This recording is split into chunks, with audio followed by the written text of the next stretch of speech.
Welcome to Open Source Options. In this demonstration, I'm going to show you how we can take a digital elevation model like this and extract vectorized streamlines from it. And we have a few steps to go through to do that. Before we get started on this, I just want to remind you that my first course, GIS Foundation, will soon be available on opensourceoptions.com. You can go to opensourceoptions.com and sign up for emails to be notified when that course is available. Following that course, additional courses are going to start coming out. So thanks for supporting me there. And I should mention that all these courses are going to be completely free. Okay, let's get started with our demo for today on delineating watersheds and streamlines. Now you'll notice here I have a digital elevation model loaded. I downloaded this from the USGS Slider Explorer, and I used a digital elevation model of 10 meters or 1/3 arcsecond. I did this so we don't have super high resolution because I want to make sure the computation goes quickly instead of being slow. Now, this was from a much larger DEM to start. Here's the original DEM. And I clipped out a small area. You can see it here. And this is just for computational purposes so that we don't have large data sets we're working with and the computations can occur quickly. And then this was in a geographic coordinate system, so I projected it into UTM so that we could work in linear units if we need to do any calculations. Okay, very simple to do. And I have videos on how to download the data and on clipping that you can also watch for more information there. All right, now let's get into this. We're going to use the GIS tools for this tutorial. So you need to have QGIS installed with GRASS. I also have a video on how to do that. It shows my preferred method for installing and updating QGIS. And if you follow that, it's really easy to add or update any aspects of QGIS. The first tool we use in GRASS is the R dot filter dot fill and direction. This one here, you can search for this in the locate bar if you need to do that. I'm going to open this tool up. This tool does two things. It calculates a depressionless DEM and it calculates flow directions.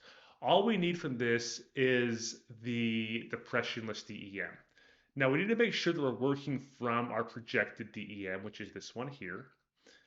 We can leave the defaults. I'm going to come down and I'm not even going to save the flow directions or the problem areas. I'll turn those off, but I'll save this depressionless DEM to a file. And I'm going to save that here. I'm going to overwrite a file I created earlier. I'm going to overwrite this field file and we'll click save. And I'll say yes, and I will run this. Okay, and we can see we had some errors. Those are not big deals. It's just a color table error. It's not going to cause any issues. And we get this output, which has a default style like this called field. Now I'm going to remove these two elevation models that we're not using just so we can simplify our layers here. Now I want to show you what this field layer looks like and what actually happened here. So I'm going to do that by using a raster calculator calculation. I'm going to take this filled elevation model and I'm going to subtract from it our original. And I'm going to create an on-the-fly raster and say OK. I'm going to drag this up to the top. You'll notice it's mostly black. The values range from 0 to +4. Let's go style this so we can see what it looks like. Let's change this to single band pseudo color. This reds palette is just fine. Any palette will probably work suitably for this. And now I'm going to just go to the 0 value here, and I'm going to double click on it and come down and change the opacity to 0. I'm going to turn off this, well, I'm going to drag this up so we can have a little more contrast. I'm going to zoom in on some of these areas. Now I'll go to my value tool plugin, and you can see we have our original DEM and our field DEM. When I hover over these, you can see that we have some differing values. For example, here, the difference is about a ½ meter between the original and the field, with the field being a ½ meter higher in elevation in these pixels. And we can see some other locations where this happens, like along here in what appears to be maybe the stream channel. Now what's happening here is the way this algorithm works, the algorithms we'll use work, they're going to route flow downhill. When we get to these areas, these pixels here, every direction from these pixels is uphill, so there's nowhere to route flow. And when that happens, the algorithm will stall out. It won't cause any errors necessarily, but our streamlines won't be connected because there's nowhere for water to flow from these pixels. So the filling we just did filled those pixels and it increased their values so that water could flow through them, and we get an idea where our stream will actually go. So that was our first step. We can now remove this layer. We don't actually need to have this raster calculator. We just need this filled elevation model. And this will be our base DEM that we use for the inputs to the other tools that we are calculating. Now that we have our filled DEM calculated, we can go through and calculate what is called the flow accumulation. And the flow accumulation will accumulate that water downstream so we can see the direction that water flows across the landscape. Let's go back to the processing toolbox. We're going to be using our GRASS tools again. So we're going to find r.watershed, which will calculate this and other metrics. So we go to r.watershed here, open this up. There are a few things that we need to set. The first, we need to make sure that this is set to our filled DEM. Next, we need to set this minimum size of exterior watershed basin. If this is not set, you will probably get some errors. For this DEM, I'm going to set it to 100. The documentation states that if you set this value too low, it could lead to errors. So if you experience errors in this calculation, you might want to increase that value up to 500 or more. Now we need to set a couple of other things here. We're going to enable single flow direction, which is a very simple way to calculate these flow directions. We can use the default of multiple flow direction, but this is the D8 version, which you might be most familiar with, where water from one cell flows only to one cell instead of two multiple cells. And you can look up D8 and multiple flow direction or MFD differences to get a better idea of how those differ. And now we also want to use positive flow accumulation even for likely underestimates.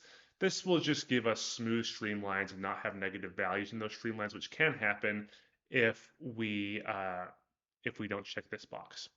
So those are the three parameters to set. Check these two boxes and change your minimum size of exterior watershed basin. Now let's go look at the outputs. We have a number of outputs. The only one we actually need to save is the number of cells that drain through each cell. And we're going to save this to a file. I'm going to call this accumulation. I'm going to click save. I'll replace that file that I've used in testing. And now I'm going to turn off all these other options. We have drainage direction, which we're not going to need, flow direction. We have watershed basins.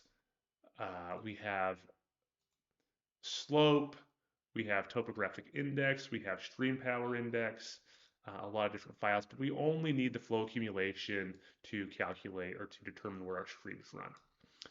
I'm going to run this tool now. Let's take just a second to process. And there we go, there are no errors. Let me pull this flow accumulation to the top, put it here. And now you can see the way that GRASS has styled this. We have the higher values are showing as black and the lower values are showing as yellow. So if we go to our value tool, we can get an idea for what these values are. Look at this accumulation layer here. So in the yellow, you can see we have very low values. In the green, those values start to move up. And as we get into blues, we're starting to get to larger values in the hundreds, where we start to see these stream channels appearing. And as we get to black, we even have much higher values in the thousands. Now we can use the value tool to kind of get an idea of how to delineate these streams. So the streams I want to delineate are this main stream that comes here. This one is called Spawn Creek. It's a tributary to Temple Fork, which we don't have all of the DEM for Temple Fork, so we're not going to be able to delineate the whole stream. But you can see Temple Fork runs basically through here. Let's go and see what the accumulation values of these streams are. You can see that we're above 10,000 up in these headwaters. These are probably even before the stream starts. We're above 5,000 in a lot of these areas, 10,000, 9,000. We come down a little ways to where the tributary comes in, and we have values of just over 19,000. If we come down and look at Temple Fork and these upper reaches here, Yes, we have values of 5,000. As we come down into this location here, you can see we have values of around 19,000 there. We have some streams coming off the backside here. We can take a look and see what these accumulation values are. And you can see that we're about 22,000, just over 22,000 for some of those stream segments. And let's look at some of these larger tributaries of Spawn Creek. You can see that this tributary here has values of about 7,000. This one here of about 10,000. And this one here of about 10,000. So to exclude these larger tributaries, we're going to need to have a threshold above 10,000. Another way to look at this is we can use a raster calculator calculation to visualize this a little more cleanly.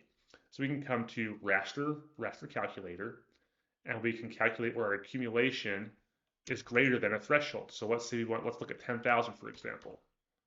10,000, we'll create an on-the-fly raster, and we'll click OK.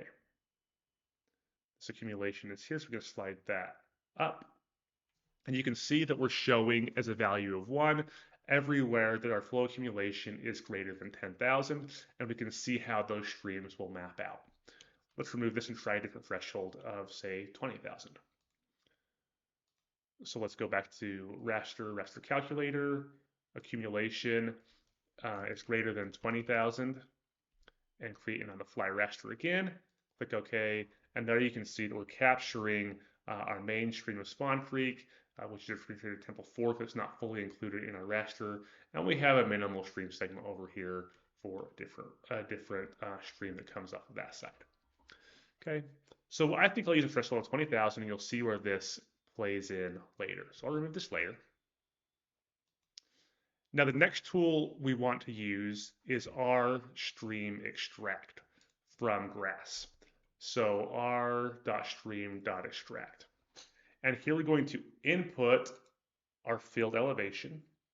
We're going to input our flow accumulation. And now we can set a minimum flow accumulation for streams. We can set this at 20,000. And we can adjust stream segments. They need to be at least 100 cells long, or it won't include them. You can leave that at 0 if you like to have stream. The accumulation might have some short stream segments, which is okay. We can leave all of these as the defaults. Our v.out.ogr output type, we want to use lines, so give us a line output for our streams. And now we can save our layers. So this will give us unique stream IDs as a raster. So let's save this to a file. So let's call this stream ID. This will give us unique stream IDs as a vector. So let's save this to file. We'll just call this streams. We'll save it as a geo package. And we don't need to save the flow direction, so we'll just uncheck that and leave it as temporary. Let's go ahead and click run.